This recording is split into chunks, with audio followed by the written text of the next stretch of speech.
Hello friends, welcome to my channel. అందరు ఎలా ఉన్నారు? నేనైతే చాలా బాగున్నాను. మీరు కూడా బాగుండాలని కోరుకుంటున్నాను. ఈరోజు పెంచల్ కోనకు వెళ్ళాలనుకుంటున్నాము. సో వెళ్ళే ముందే ఇంట్రో ఇచ్చేద్దామని అయితే వీడియో స్టార్ట్ చేశాను. ఇప్పుడు రెడీ అయ్యి స్టార్ట్ అవ్వాలి మేము. సో పెంచల్ కోన ఎలా ఉంటుందో అండ్ అక్కడ ఇంకేమైనా ప్లేసెస్ ఉన్నా వీడియోలో అన్నీ కవర్ చేయడానికి ట్రై చేస్తాను. సో వీడియో ఎండ్ వరకు చూడండి. So let's get started.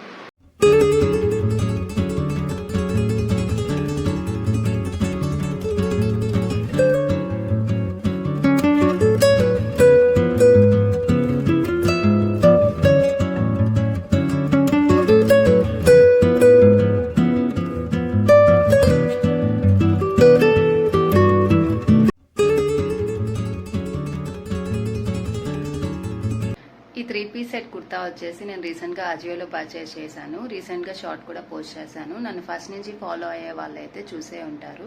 కొత్తగా ఎవరైనా ఫాలో అవుతూ ఈ కుర్తా గురించి డీటెయిల్స్ కావాలంటే కింద వీడియో అయితే ట్యాగ్ చేస్తాను. ఎవరికైనా ఇంట్రెస్ట్ ఉంటే చెక్అవుట్ చేసేయండి. పెంచల్ కోనకైతే స్టార్ట్ అయిపోయాము కార్లో. ఆ రోజు ఎండ కూడా లేదు. మేము టెంపుల్కి రీచ్ అయ్యే వరకు చల్లగానే ఉంది. టెంపుల్కి వెళ్ళాక బాగా ఎండ వచ్చేసింది. కానీ సాంగ్స్ పాడుకుంటూ ఆ వచ్చి రాని లిరిక్స్తో అంతాక్షరి ఆడుకుంటూ కొంచెం సేపు అయితే ఎంజాయ్ చేస్తూ వెళ్ళాము. జర్నీలో మీలో ఎంతమంది మాలాగా సాంగ్స్ పాడుకుంటూ వెళ్తారు అండ్ లిరిక్స్ రాకపోతే ఫోన్లో చూస్తూ పాడుకుంటూ వెళ్ళే వాళ్ళు ఎవరైనా ఉన్నారా? ఉంటే కింద కమెంట్ సెక్షన్లో కమెంట్ చేయండి.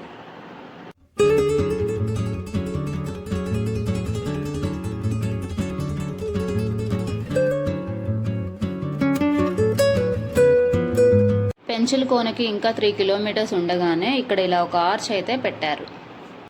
ఫైనల్గా పెంచల్ కోనకైతే రీచ్ అయిపోయాము. ఎంట్రన్స్లో ఇలా ఆర్చ్ అయితే ఉంది. ఇదే మెయిన్ ఎంట్రన్స్. ఇక్కడ నుంచి లోపలికి వెళ్ళాలి. లోపలికి ఎంటర్ అవ్వగానే బ్యారిగేడ్స్ పెట్టేసి పార్కింగ్ ఫీ అయితే కలెక్ట్ చేస్తున్నారు. టోకెన్ తీసుకుని లోపలికి అయితే వెళ్ళి పార్క్ చేసుకోవచ్చు. ఇక్కడ వరకే వెహికల్స్కి అలో ఉంది. సో మన ఓన్ వెహికల్స్ ఏది తెచ్చుకున్నా సరే ఏదైనా ఇలా సైడ్ పార్క్ చేసుకొని నడుచుకుంటూ టెంపుల్ దగ్గరికి వెళ్ళాలి. ఇక్కడ ఏమి క్లోజ్డ్ ఎంట్రన్స్ ఉండి దాని లోపల పార్క్ చేసుకొని అలా అయితే ఏం లేదు. ఓపెన్ ప్లేస్లోనే పార్క్ చేసుకోవాలి ఎవరైనా సరే. మేము టెంపుల్కి రీచ్ అయ్యామో లేదో ఫుల్ ఎండ వచ్చేసింది ఆ రోజు. ఇక్కడ నుంచి నడుచుకొని వెళ్ళాలి. వెళ్ళే దారిలో ఎండ పడకుండా ఇలా పందిర్లు అయితే వేసి ఉన్నాయి. బట్ ఈ పందిర్లు ఏంటంటే ఇలా ఎప్పుడు ఉంటాయా లేదా అనేది నాకు ఐడియా లేదండి. ఇలా ఉండడం వల్ల ఎండ పడకుండా నడిచే భక్తులకి బాగుంటుంది కదా. షాప్స్ కూడా పర్లేదు, బాగానే ఉన్నాయి. ఇక్కడ మేము వెళ్ళేసరికి ఏంటంటే ఆ రోజు ఆఫ్టర్నూన్ అవ్వడం వల్ల చాలా షాప్స్ క్లోజ్ చేశారు. ఎల్లో కలర్ పెయింటింగ్తో ఉండేదే స్వామివారి మెయిన్ గోపురం. ఇది మెయిన్ ఎంట్రన్స్ అండి. ఇక్కడ కూడా మెట్ల పూజ చేసేలా ఉన్నారు కొంతమంది. ఇక్కడ నుంచి గుడి లోపల కూడా చూపించాను మోస్ట్లీ చాలా వరకు. ఓన్లీ స్వామివారినే చూపించలేదు. స్వామివారిని చూపించకూడదు కాబట్టి అదొక్కటి చూపించలేదు. బట్ పక్కన ఒక మండపం లాగా ఉంటుంది. ఆ మండపంలో మేము వెళ్ళిన రోజే కళ్యాణం జరిగింది. అదైతే చూపించాను. చాలా బాగుంది, చాలా కలగా ఉంది. మీరు కూడా చూస్తారు. చూడండి, ఇక్కడ చూడండి ఎంత బాగుందో కదా. స్వామివారు అమ్మవారు చాలా కలగా ఉన్నారు కదా. చూసి దండం పెట్టుకోండి. ఇక్కడైతే గుడి లోపలే ఒక సైడ్ అద్దాల మండపం కూడా ఉంది సపరేట్గా. ఇప్పటి వరకు నేను వెళ్ళిన గుళ్ళలో అయితే ఎక్కడ అద్దాల మండపం చూడలేదు. సో ఈ గుళ్ళో అయితే ఉంది, చూపిస్తున్నాను, చూసేయండి.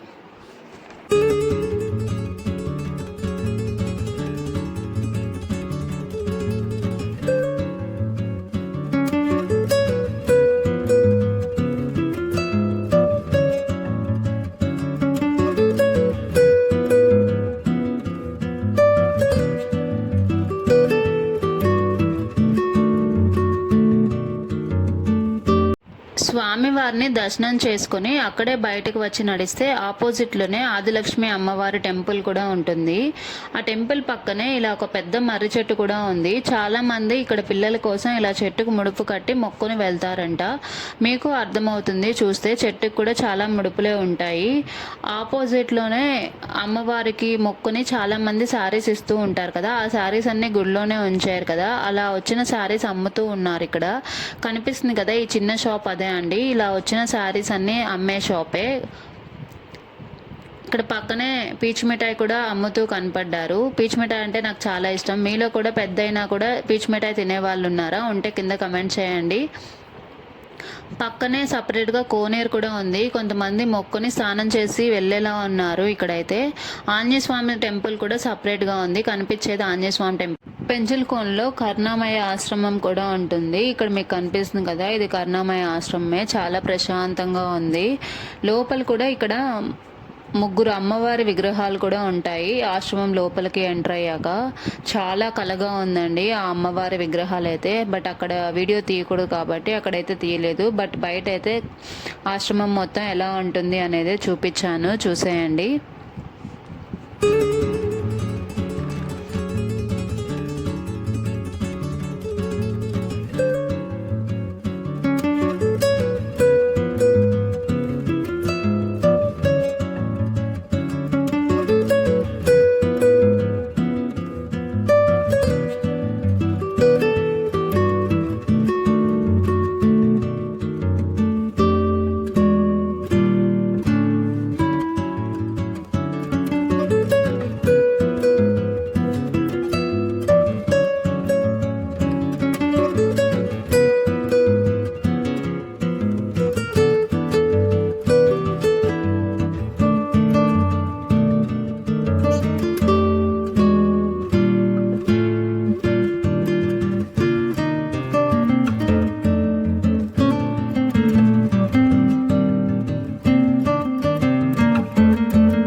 అందరు దేవుళ్ళ దర్శనం అయితే చేసుకొని బయట అయితే ఇలా షాప్స్ ఉన్నాయి కదా, సో కొంచెం షాపింగ్ అయితే చేసేసుకొని అయితే ఇంటికి వెళ్ళాము.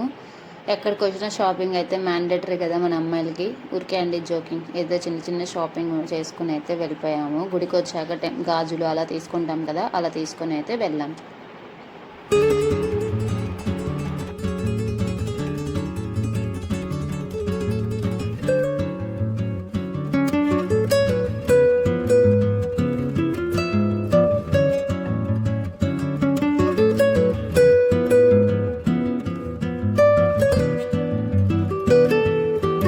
ఇదండి ఈ వీడియో నచ్చితే లైక్ చేయండి. Bye guys.